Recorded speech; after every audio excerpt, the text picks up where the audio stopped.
That's my khutbah. I mean, you know, All right, I think we have time for 2 more questions. So, as being Muslims, there's no way to not know that killing innocent people is bad. Al-Qaeda leaders also know that. What do you think is the true motivation of Al-Qaeda leaders? if I knew that, I would write a book and sell it for $1 billion to the military, and then we could go from there. I think that human beings are very strange operational units. And I think, you know, that people get stuck. People get stuck in certain kinds of mindsets. And I think that you have in the final quarter of the 20th century and now in the first decade of the 21st century, situations that I was emphasizing all of the good kind of stuff. But in this kind of pluralist world that I think would be a great idea, it's very possible for a lot of people to say, who in heaven's name am I in this? I don't have anything to grab onto. I don't have anything to give me a sense of who I am. And the religious traditions also provide some sense of that. It provides the vocabulary historically. And I think it is, the mindset of confusion that says pluralism is destructive, it's going to destroy me, means that you get some people who move in the direction of saying, I have to grab onto something. And in this sense, then, to another khutbah, everything turns into a khutbah when you're asking me all of these good religious questions. But it is, I think, important to say that there are people who can get stuck in saying that the only way that I know who I am is if I can somehow claim that all of this confusion, this pluralism, this diversity and stuff like that, that makes it difficult for me to find out who I am, that all of this is part of a grand conspiracy. And so that if you read the 1996 fatwa, the declaring jihad against the Crusaders and the Zionist conspiracy and so on, that it becomes possible to argue, as lots of militants have done historically, to say in a world that is so interconnected and interactive, there is nobody who is innocent anymore. There is no innocent. Any American, in the argument, the justification, the argument, the mindset says, any American is a combatant because they pay taxes. And that sort of thing. And so that it's a mindset. I find it interesting. There was an article in the New York Times Magazine section this last week about an American Muslim. His father came from Syria and his mother was from Alabama, who has ended up being one of the militant terrorists in the Shabab in Somalia.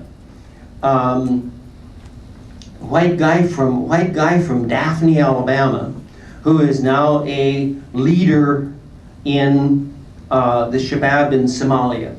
Now, I think as I was reading that, at the same time I was reading that, I was reading the obituaries for for Salinger, and rereading again all of the old summaries of Catcher in the Rye. And there are people who get caught, who get trapped in the my color words, in the teenage adolescence of Holden Caulfield and the Catcher in the Rye, and they never break out of being confused adolescents. And I think that this becomes then a way of the declaring everybody against me becomes a way of declaring an identity.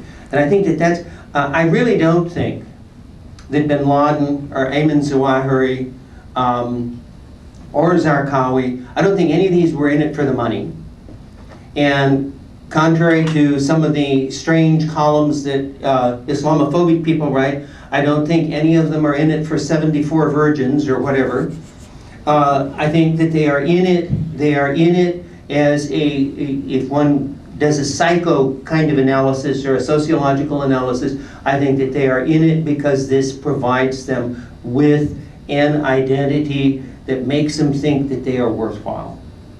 And so that one has to then provide an alternative identity for that.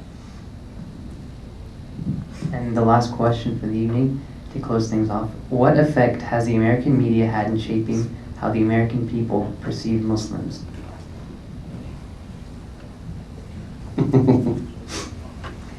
I think that the American media are an easy target to blame for Islamophobia. I think that what you have is, in general, the mass media recognize that the audience for their product likes flashy, dramatic, bloody stories. And that in the old days, if you were a socialist, you were a bloody communist revolutionary. And I think that the media works with the general tendency of most people who want to read exciting stuff, not dull stuff. I'll close with just sort of a strange example.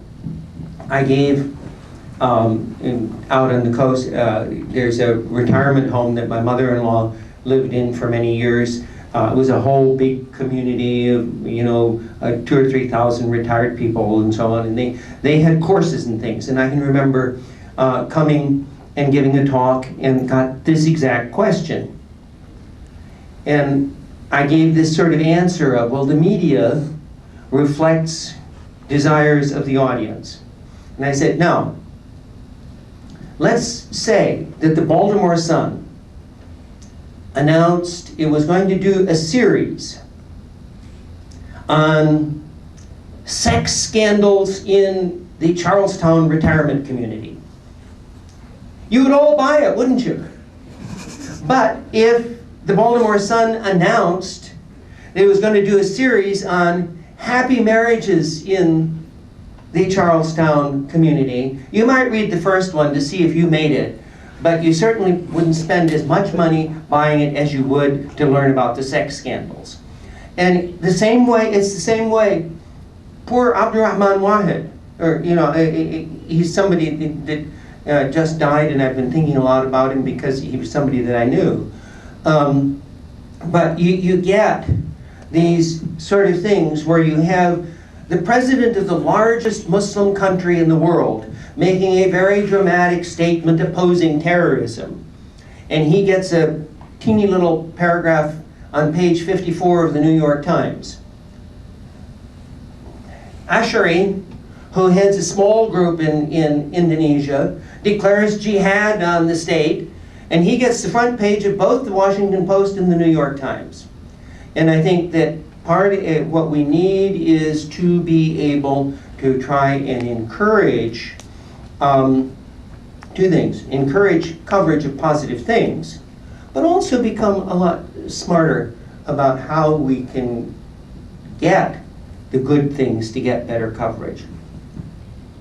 All right, that's all we have time for tonight. Could we please give a round of applause for our speakers?